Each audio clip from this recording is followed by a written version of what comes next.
นาที่ประสบปัญหาในขณะนี้ได้ทางพลตำรวจตรีภูลทรัพย์ประเสริฐศักดิ์รักษาราชการแทนผู้บัญชาการตำรวจภูธรภาค 5จึงได้เล็งเห็นความสำคัญของชาวนาผู้ปลูกข้าวต้องเผชิญกับปัญหาราคาข้าวในท้องตลาดตกต่ำดังกล่าวก็ดำริให้ดำเนินโครงการดังกล่าวเพื่อซื้อข้าวจากชาวนาโดยใช้หลักการรวมซื้อมาพัฒนาระบบการค้าที่เป็นธรรมบนหลักของความร่วมมือพึ่งพาซึ่งกันและกันก็มีจุดมุ่งหมายสร้างระบบเอื้อประโยชน์มีการเชื่อมโยงการจัดหาและก็คัดสรรข้าวคุณภาพดีจากมือผู้ผลิตก็คือเกษตรกรส่งตรงถึงผู้บริโภคโดยตรงดังนั้นข้าราชการตำรวจและก็ครอบครัวก็จะหันมาบริโภคข้าวจากชาวนาในราคาที่เป็นธรรมก็เป็นส่วนที่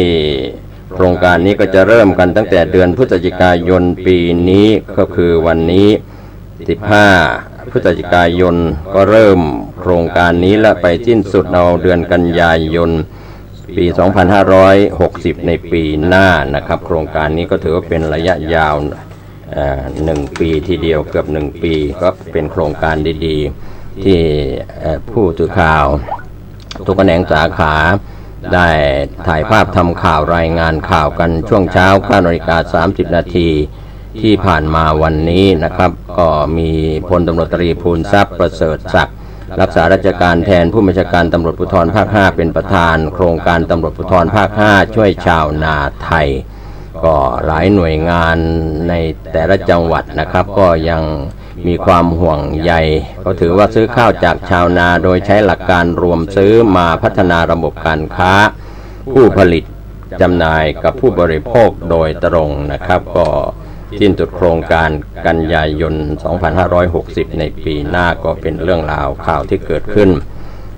ในรอบวันนี้ในพื้นที่ของจังหวัดเชียงใหม่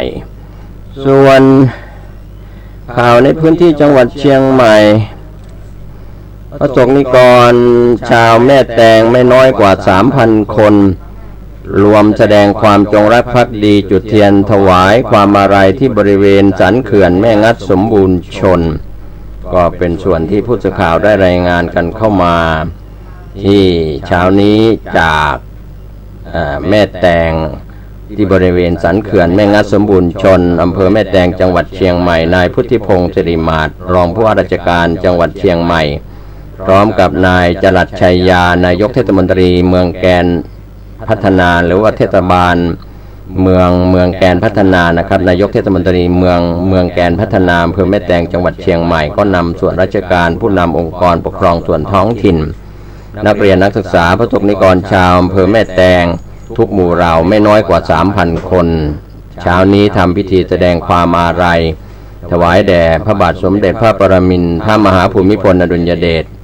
และน้อมสำนึกในพระมหากรุณาธิคุณที่พระองค์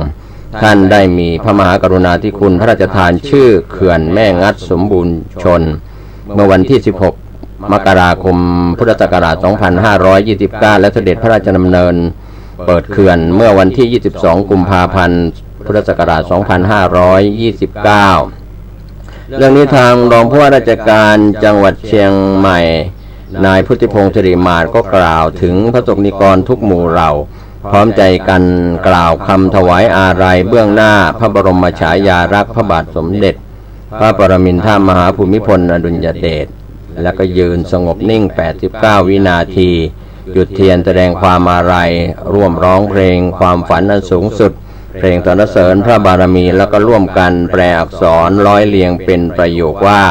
ชาวเมืองแกนรักพ่อหลวงรักเขื่อนแม่งัดสมบูรณ์ชนก็ผ่านพ้นไป